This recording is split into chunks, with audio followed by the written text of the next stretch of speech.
Was the Buddha once as messed up, confused, and deluded as we often are? Yes! Yes! And that's what this makes it so amazing, is that he was us.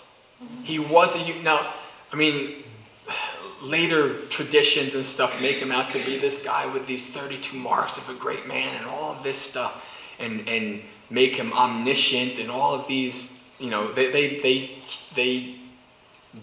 I don't know what the word is, deize him. They make him into like a more than human person. But he wasn't.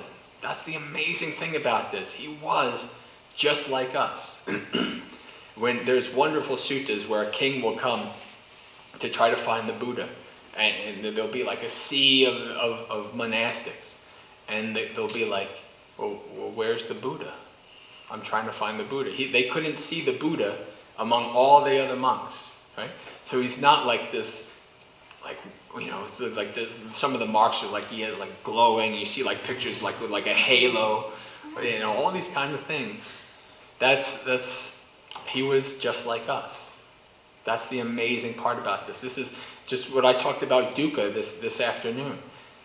If he wasn't like us, well then the whole thing would be useless. We wouldn't have the ability to let go of dukkha. We wouldn't have the ability to follow his path. But he was just like us. That's what's so amazing about this. Now the only difference I will say is this.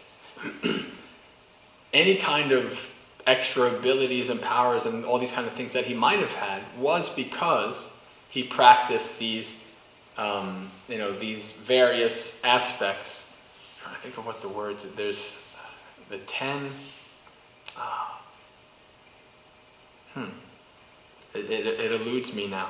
But there's these 10 things to practice that lead you towards becoming a Buddha, and it's actually something that's part of the Bodhisattva vow and all that kind of stuff. I know the word's going to come to me probably. Parami, yes, thank you very much. So he practiced these 10 paramis, and he made the decision many, many lifetimes ago to become a Buddha. And because of that, there's kind of this, because of that, he was able to teach people better than anybody else and all these kind of things. But that doesn't mean that he was any different than us. He still had, he was still messed up, confused, and deluded.